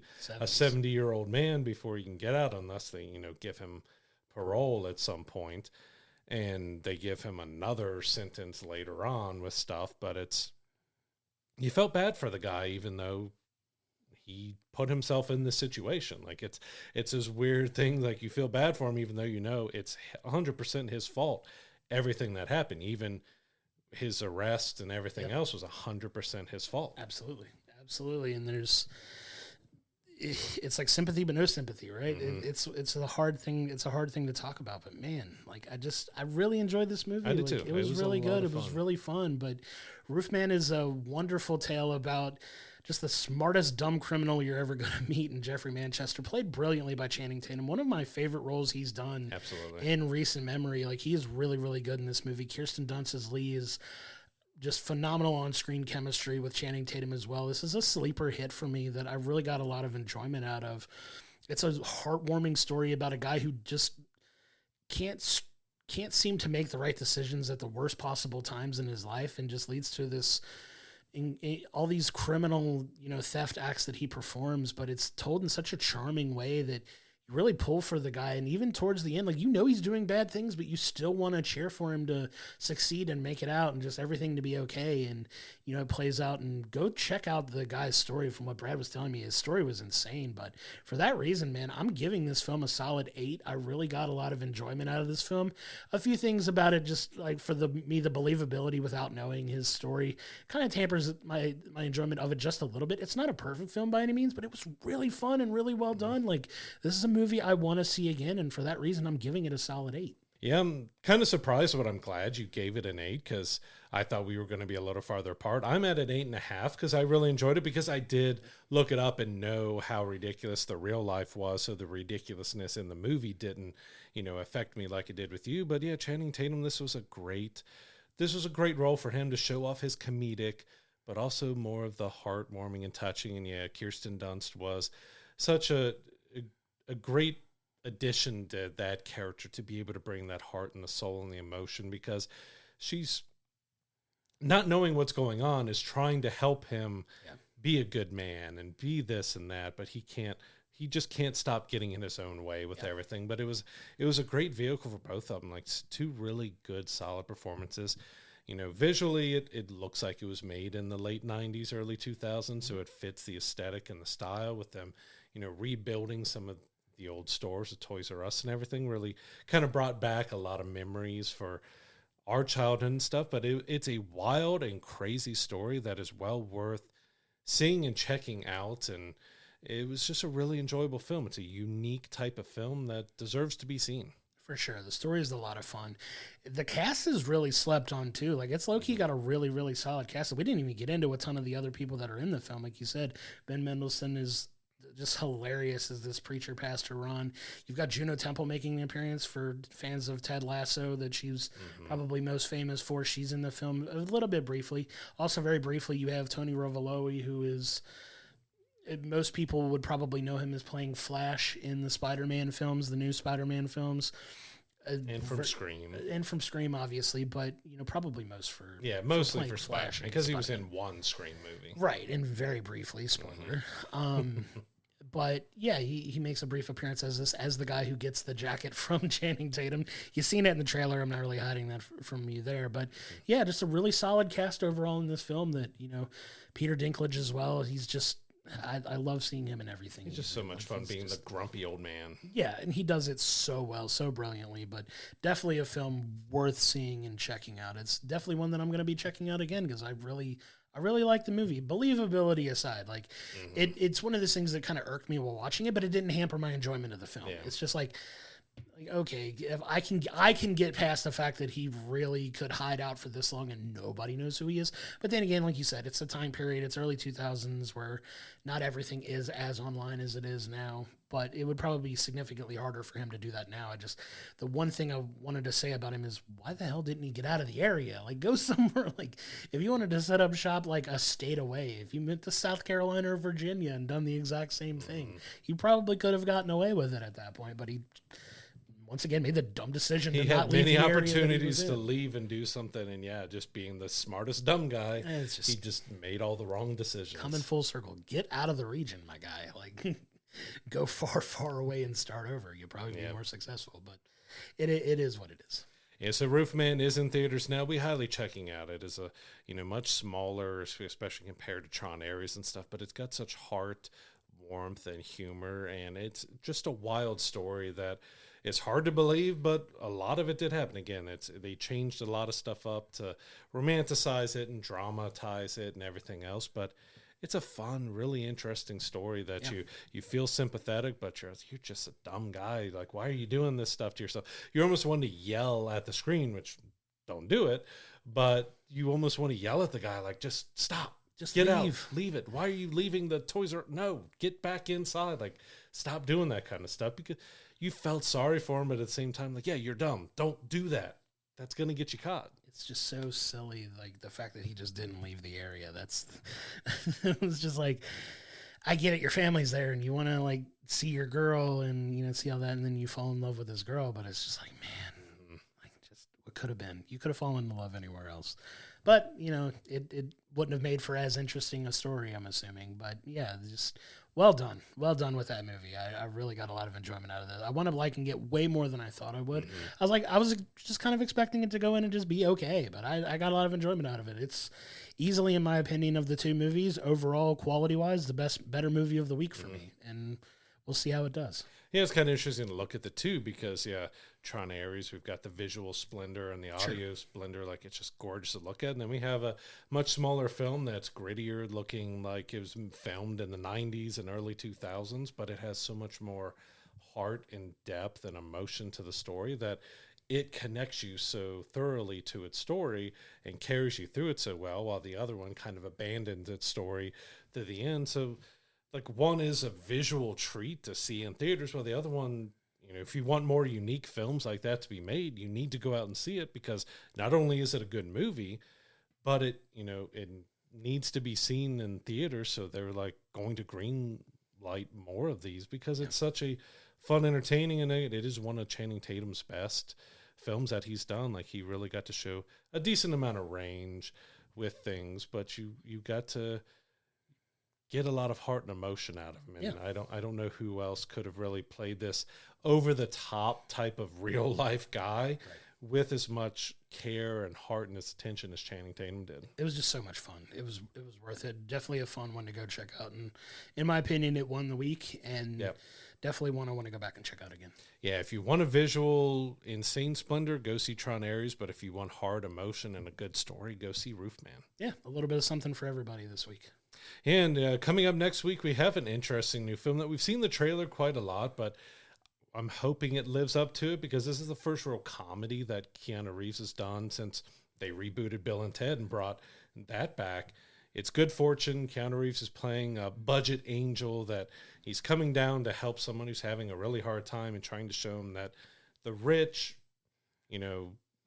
extravagant lifestyle isn't all that it's cracked up to be, but maybe it is for him. And you get some swaps, and you even get, Gabriel kind of falling down on his luck too. So it looks like it's going to be a really entertaining comedy. You just hope that we haven't seen the best bits in the trailer and the rest of the movie falls flat. For sure. The trailer looks awesome. Seth Rogen, Aziz Ansari. It looks like it's a ton of fun. I'm excited to check that one out for sure. It looks great. I'm really excited to see that film and talk about it next week. I still cackle at several lines from the trailer, especially with like Gabriel standing outside of like a diner smoking a cigarette and Seth Rogen's character's yelling at him. I was like, leave me alone. It's all I've got. And like the way he delivers it and says it, because he does comedy really well, but he's been doing the John Wicks and the Matrixes and other action stuff, playing more kind of serious roles. It's really fun to see him back in a comedy. I'm definitely looking forward to it. I can't wait.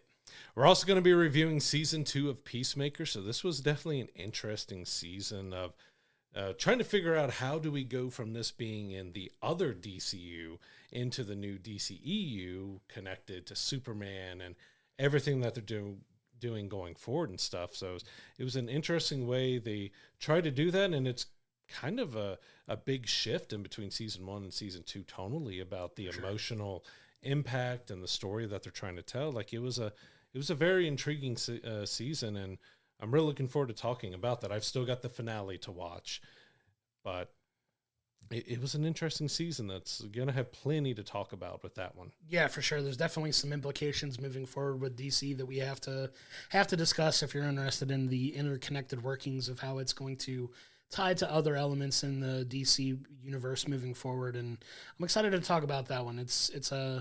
It's one of my sleeper favorite shows to watch every week, and the cast is just so good in that. And I'm excited to talk about season 2 and how it's very, very different from season 1 and what could be the future of these characters in the DCU moving forward. So excited to talk about that one. And a very interesting follow-up to Superman to have this be the very next project, because it can get very adult in a lot of what it does. But that's all we have for you this week. Thanks for tuning in, and we'll see you on the next one.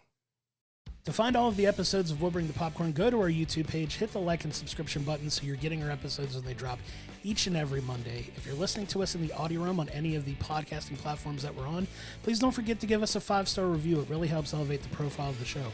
And don't forget to go to willbringthepopcorn.com, where it has all of our archive videos, all of our social media information, as well as our merch store, so you continue to support the show in that way. We cannot thank you enough for your continued support.